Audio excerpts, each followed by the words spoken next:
Welcome to a new deck tech video here on Planeswalker's Diaries on YouTube. This is a mono red Lurrus burn video. The mono red deck existed before. We got some additions to the deck, mainly the Beaumont Courier. Besides that, I wanted to go more in a Lurrus type of burn deck. I'm pretty sure there are way more mono red builds out there. I wanted to try this out, and yeah, you should also try it out. It's a lot of fun if you like red decks. I'm not a red mage myself, but occasionally I like to play those type of decks, and I think when a new set comes out, red decks tend to be really strong. So let's go over the deck shortly. As I just mentioned, the only real card we got from Kaladesh Remastered is Beaumont Courier, 1 mana, 1/1, haste. Whenever Beaumont Courier attacks, exile the top card of your library face down. You can pay 1 red, discard your hand, sacrifice Beaumont Courier, put all cards exiled with Beaumont Courier into their owner's hands. So this is a really strong card draw engine at one point. Since we play many cheap spells, it's actually really easy to empty your hand.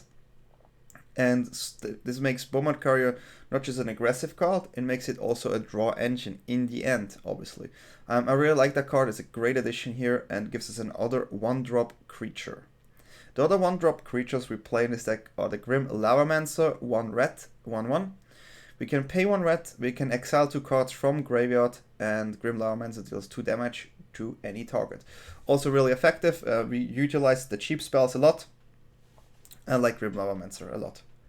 Then the last card is Soulscar Mage, 1 red, 1/2, prowess. Prowess means whenever you cast a non-creature spell, this creature gets +1/+1 until the end of turn. And really nice ability of the Soulscar Mage is if a source you control would deal non-combat damage to a creature an opponent controls, put a many -1/-1 counters on that creature instead. So this is really nice. You can play around indestructible clauses with this Soulscar Mage, since you can make them 0/0 and indestructible will not help there. And besides that, it's a really good 1-drop that buffs itself when we play spells. Those are the 1-drop creatures. The other 1-drop spells are Shock, 1 mana, deal 2 damage. That's just a basic card. Then we also play Spikefield Hazard, 1 mana, we can deal 1 damage to a planeswalker or creature, to any target I think, and it exiles if it dies. On top of that, it's also a land, we can play it tapped as Spikefield Cave. On the 2 slot, we have Lightning Strike, 2 mana. Lightning Strike deals 3 damage to any target, just another burn spell. We play Thermal Alchemist, 2 mana, 0/3. This card can go completely off here. It is Defender. We mainly use it for its ability, which says we can tap it. Thermal Alchemist deals 1 damage to each opponent. And whenever you cast an instant or sorcery spell and tap Thermal Alchemist, so we can play it, next turn we can go shoot, tap, shoot, tap, shoot, tap. So this is an additional source for doing a lot of damage, and it's also permanent that can go back with Lurrus. We play also 4 Viashino Pyromancer, 2 mana, 2/1. When the Pyromancer enters the battlefield, we can do 2 damage to target player or planeswalker. Then another additional flip land here, Shutterskull Smashing, 2 red and X. Shutterskull Smashing deals X damage divided as you choose among up to 2 target creatures and or planeswalker. If X is 6 or more, Shutterskull Smashing deals twice X damage, divided as you choose among them instead. So this is a really high removal spell. It is also a land, which is really nice. It's nice to top deck this sometimes to get rid of a bigger creature, which is obviously a bit of a problem. But nevertheless, it's just a good card. Wow, Light Up the Stage. This card is just amazing in every mono red deck. I don't know a single mono red deck that doesn't play this card right now.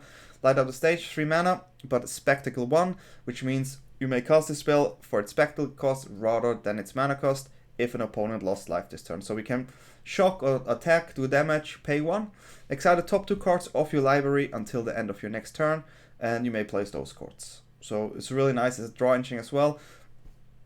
And yeah, we'll talk a bit later. Then Skewer the Critics, 3 mana, deal 3 damage to any target. But here again, Spectacle 1, it's nice to chain this up after we dealt damage. 1 mana, 3 damage, really good. Then Wizard's Lightning, 3 mana. This costs 2 less though if we control a wizard. And we have the Lavamancer and the Soulscar Mage and the Pyromancer, which all are wizards, so this usually costs 1. And it does 3 damage to any target. In the lands, we have 4 Ramunap Ruins. This is a a desert, 1 colorless, tap, we can also pay 1 life to get a red, and we can sack it for 4 mana, sacrifice it for 4 mana, and deal 2 damage to each opponent. So a land that does damage, definitely in the deck.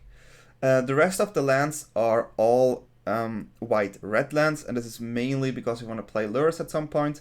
Obviously, Sacred Foundry and Inspiring Vantage are a bit better for this, but also having the pathways here, I think, is still nice. I could see a world where we just cut the pathways for the check lands. I'm not sure which is the correct choice. Let me know in the comment. I decided to go with those.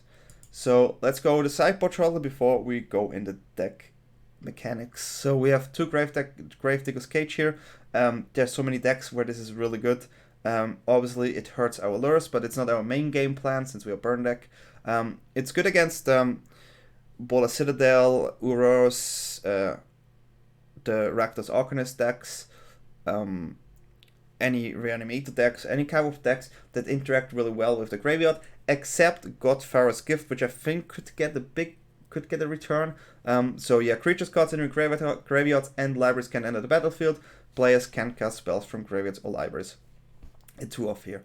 Because I think Godfarer's Gift could get the comeback, I want to play Rest in Peace, 2 mana. When Rest in Peace enters the battlefield, exile all cards from all graveyards. This maybe hurts our Lavamancer, but against those type of decks, it's just GG if they don't have an answer for enchantment. Most historic decks where they play graveyard type of things have the removal for artifacts, but not for enchantments. So this feels a bit better here.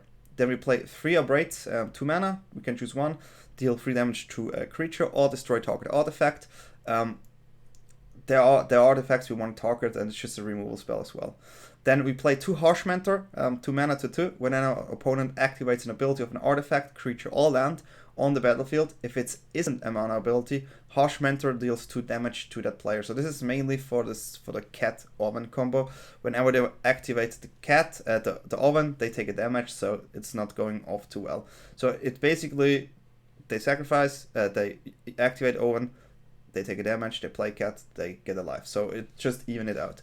And then Roiling Vortex, 2 mana at the beginning of each player's upkeep. Roiling Vortex deals 1 damage to them. And whenever a player casts a spell, if no mana was spent to cast that spell, Roiling Vortex deals 5 damage to that player. So this works against all the life gain things because we can pay 1 red. Your opponent can't gain life this turn. It's a 2 mana spell enchantment, so we can also get it back with lures.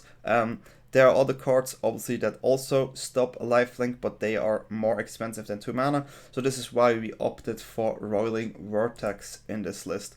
So let's have a look at the deck. Usually we try to be really aggressive and we want to have a 1-drop here. If possible, we would also like to have a light up the stage. Usually when I attack first, play land, attack first. Then next turn you attack again and you use your light up the stage there to find the land. It's important to play the land from the exile because you cannot double land, and sometimes the cards you exile are just getting away. So you have to make sure you do this correctly. Other than that, there's not much to say. There are other mono red decks, maybe I can talk about them later. If you want to talk about them, if you want me to make a deck tag, or Seth or Jason, just write it down in the comment below. There are the more aggressive red decks with Embercleave. There are more decks with with the Chain Reel and so on and so on. As we know, it's a really early meta, and this is one of the earliest deck I built. I think mono red usually punishes the brewers really well, so I think mono red is definitely something I'm looking forward to. I did test it, it went well. I had like a 70% win rate, but this is mostly due to opponent just brewing around, and we punished those brews really well with the mono red deck. We have to know that there's still Uro around. Sultai is still played a lot, and I'm pretty sure Seth will maybe an updated Sultai list control guide.